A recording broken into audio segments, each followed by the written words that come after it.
High to 1969 Telangana ఉద్యమం అనంతరం పరిణామాలు చూసుకున్నట్లయితే మనం దీన్ని మొత్తం రీడ్ చేసిన తర్వాత ఏం తెలుసుకుంటామంటే తెలంగాణలో నక్సలైట్ ఉద్యమం ఎలా పుట్టింది, కరీంనగర్ ఆదిలాబాద్ రైతాంగ ఉద్యమాలు నక్సల్స్ గురించి అండ్ వరంగల్ ఖమ్మం జిల్లాలో నక్సలైట్ ఉద్యమం గురించి తెలుసుకుంటాము.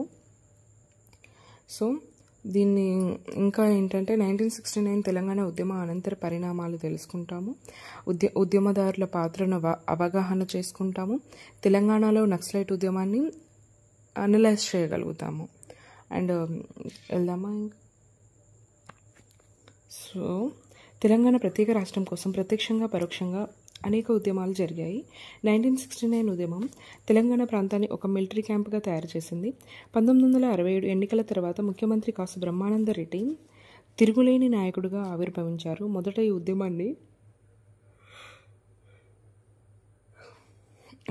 ఉద్యమాన్ని విద్యార్థులు ప్రారంభించినప్పటికీ మొదటి దశలో యువత ఉద్యోగులు అన్ని వర్గాల ప్రజలు ఈ ఉద్యమంలో భాగస్వాములయ్యారు. 1971 తర్వాత తెలంగాణ ప్రాంతంలో సామాజిక, ఆర్థిక, రాజకీయ రంగాల్లో అనేక మార్పులు సంభవించాయి. ఈ మార్పులతో తెలంగాణ ప్రజల్లో చైతన్యం పెరిగింది. దీంతో పాటు అన్ని వర్గాల ప్రజలు తమ హక్కుల కోసం పోరాటం ప్రారంభించారు. 1919 ఏడవ నిజాం ఏర్పరిచిన ముల్కీ నిబంధనలను తర్వాత దశలో స్థానికేతరులు అన్ని విధాలా ఉల్లంఘించారు. దీనికి వ్యతిరేకంగా తెలంగాణ ప్రజలు ఐక్యమై పోరాడారు. తెలంగాణ హక్కుల సాధన కోసం అన్ని వర్గాల ప్రజలు ఉద్యమ బాట పట్టారు. ఉమ్మడి రాష్ట్రంలో తెలంగాణకు సరైన ప్రాతినిధ్యం లభించలేదని బలంగా నమ్మిన అన్ని వర్గాల ప్రజలు తెలంగాణ ప్రత్యేక రాష్ట్రం కోసం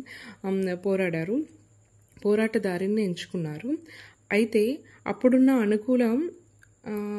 అప్పుడున్న అననుకూల పరిస్థితుల వల్ల తమ అసంతృప్తిని ఉద్యమం రూపంలోకి తీసుకురాలేకపోయారు. దీనికి ప్రధాన కారణమైన సరైన నాయకత్వం లేకపోవడమే. దీంతో అసంతృప్తికి గురైన యువత నక్సలిజం బాట పట్టారు. 1969 ఉద్యమ అనంతర పరిణామాలు చూసుకున్నట్లయితే తెలంగాణ ప్రజలలో అసంతృప్తికి ప్రధాన కారణం విద్యా, ఉపాధి, నిధుల కేటాయింపులలో తెలంగాణకు జరుగుతున్న అన్యాయమే.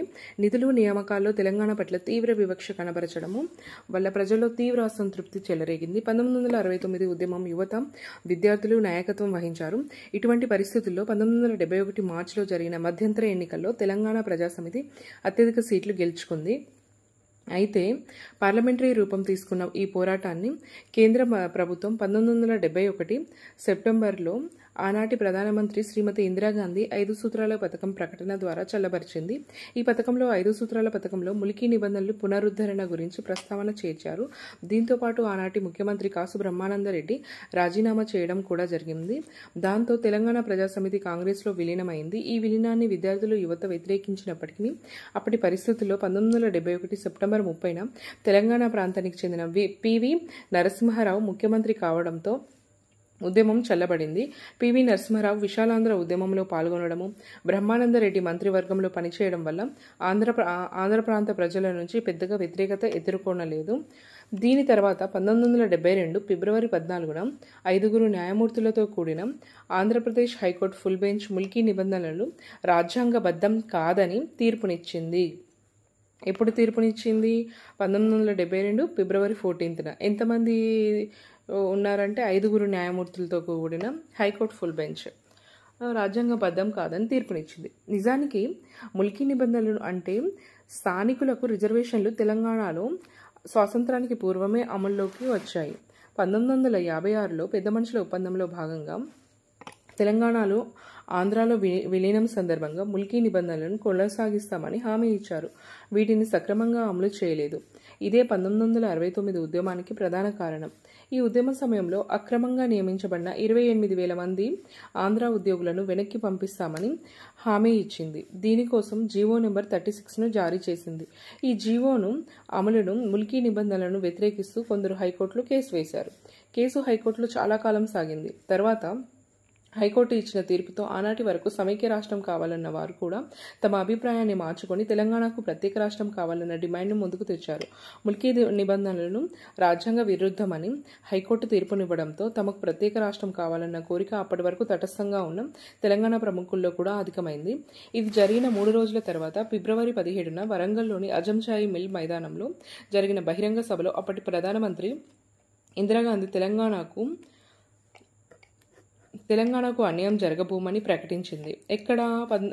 ఫిబ్రవరి 17న అజంషాహి మిల్ మార్కెట్లో నెక్స్ట్ మైదానంలో ఇందిరాగాంధీ సూచన మేరకు ముఖ్యమంత్రి పివి నరసింహారావు హైకోర్టు తీర్పును సుప్రీంకోర్టులో సవాలు చేశారు. ఈ కాలంలోనే పివి నరసింహారావు కేంద్ర ప్రభుత్వం చేసిన భూ సంస్కరణల చట్టానికి అనుగుణంగా కొన్ని క్రియాశీలక నిర్ణయాలు తీసుకున్నారు. ఆంధ్రప్రదేశ్ ప్రభుత్వం 1972 మే 2న జారీ చేసిన ఆర్డినెన్స్ ప్రకారం రాష్ట్రంలో అన్ని రకాల భూ లావాదేవీలను నిలిపేసింది. అదే సంవత్సరం సెప్టెంబర్ 15న భూగరిష్ట పరిమితి బిల్లును రాష్ట్ర శాసనసభ ఆమోదించింది. ఈ చట్టం వల్ల భూస్వామ్య వర్గం పివి నరసింహారావుకు దూరమైంది. అదే సమయంలో 1972 అక్టోబర్ 3న తెలంగాణలో కొనసాగుతున్న ముల్కీ నిబంధనలు రాజ్యాంగంలోని 35 క్లాస్ 13 కింద చట్టబద్ధమే అని సుప్రీంకోర్టు తీర్పునిచ్చింది. ఎప్పుడు సుప్రీంకోర్టు తీర్పునిచ్చింది అంటే 1972 అక్టోబర్ 3న.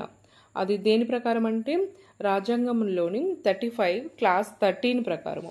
ఈ తీర్పును స్వాగతించిన అప్పటి ముఖ్యమంత్రి పివి నరసింహారావు సుప్రీంకోర్టు నిర్ణయం ఈ ముల్కీ సమస్య పట్ల సందేహానికి వివాదానికి తావులేని వ్యాఖ్యానాన్ని ఇచ్చిందనేసి హర్షం వ్యక్తం చేశారు. సుప్రీంకోర్టు తీర్పుకు వ్యతిరేకంగా ఆంధ్ర ప్రాంతంలో విద్యార్థులు యువత జై ఆంధ్ర ఉద్యమాన్ని చేపట్టారు. అప్పటికే ఆగ్రహంగా ఉన్న అసంతృప్త భూస్వాములు పివి నరసింహారావుకు వ్యతిరేకంగా ఉన్న రాజకీయ నాయకులకు దీన్ని అవకాశంగా మలుచుకున్నారు. వారికి అంగబలం, ఆర్థిక బలం అందించారు. ఆనాటి ఉద్యమకారుల ప్రధాన డిమాండ్ రాష్ట్ర సమైక్యతను కాపాడడానికి ముల్కీ నిబంధనలను వెంటనే రద్దు చేయడం. అయితే అదే సమయంలో తెలంగాణ ప్రాంతంలో విద్యార్థులు ముల్కీ నిబంధనలు పూర్తి స్థాయిలో అమలు చేయాలని డిమాండ్ చేశారు. తెలంగాణలో నక్సలైట్ ఉద్యమం 1969 ప్రత్యేక రాష్ట్రం తెలంగాణ ఉద్యమం వైఫల్యం చెందిన తర్వాత తెలంగాణ యువకులు మరియు విద్యార్థులు అసంతృప్తికి గురై నక్సలిజం మార్గాన్ని ఎంచుకున్నారు. నక్సలైట్ ఉద్యమం మొదటగా పశ్చిమ బెంగాల్లో ప్రారంభమైంది. ఆంధ్రప్రదేశ్లో నక్సలైట్ ఉద్యమం 1960 మలి దశకంలో రాష్ట్ర ఆగ్నేయ భాగంలో ముఖ్యంగా శ్రీకాకుళం, విజయనగరం జిల్లాలో ప్రారంభమైంది. ఆ తర్వాత రాష్ట్రంలో మిగతా ప్రాంతానికి, గోదావరి లోయ ప్రాంతానికి, నల్లమల్ల అడవి ప్రాంతంలో విస్తరించింది.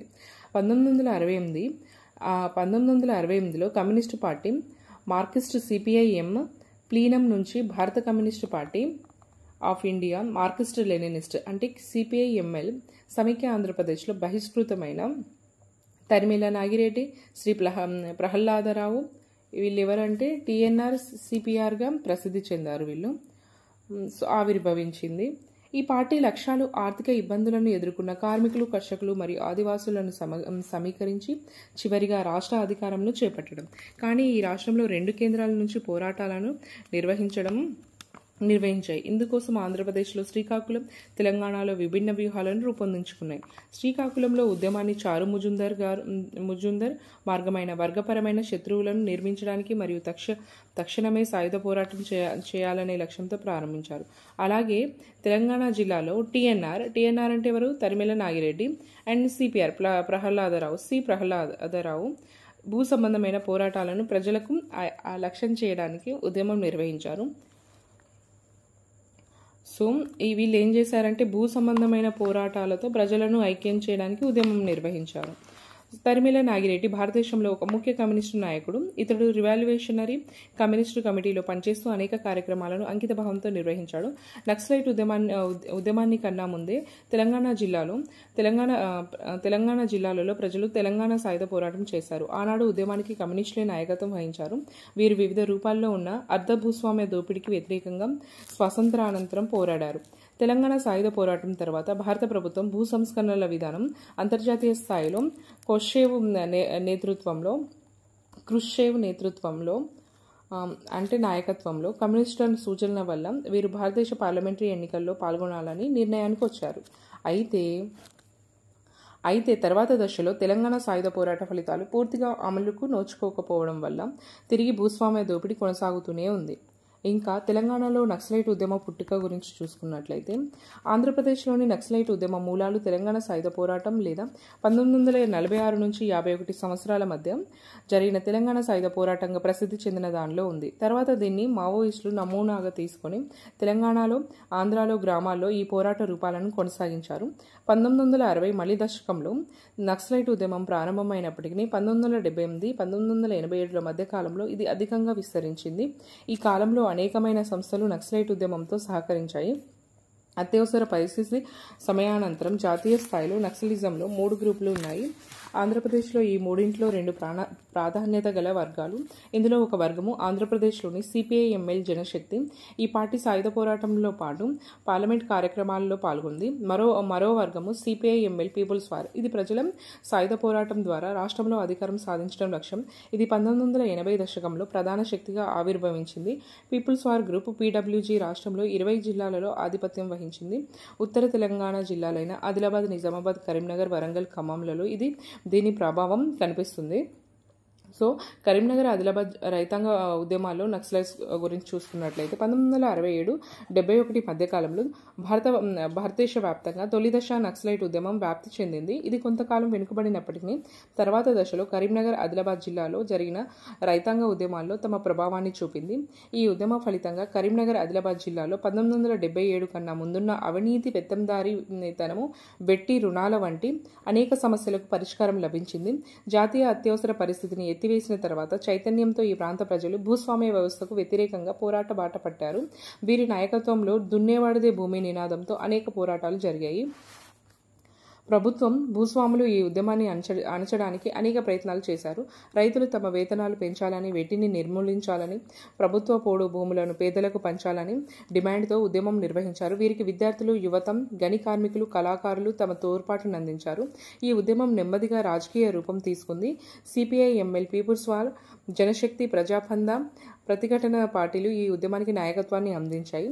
రాజకీయ అధికారమే లక్ష్యమైనప్పటికీ నక్సలైట్లను ఉద్యమం ప్రధానంగా భూ సమస్యపై పనిచేసింది.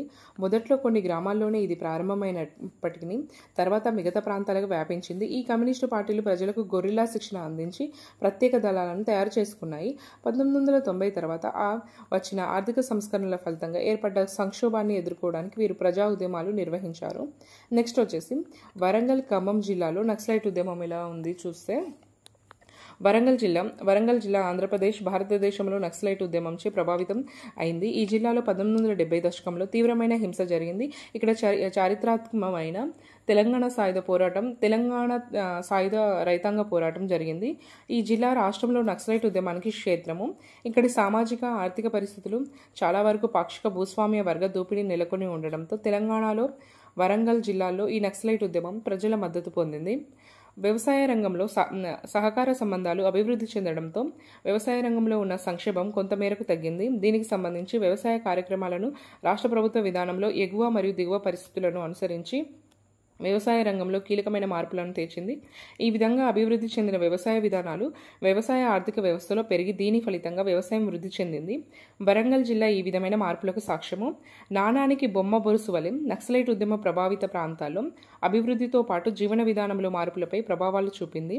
ఇది తెలంగాణ జిల్లాలో భూస్వామ్య ఆచారాలైన వెట్టి అంటే వేతనం లేని శ్రమ అని అర్థము. వేతనం లేని శ్రమ, వెట్టిని తొలగించగలిగింది.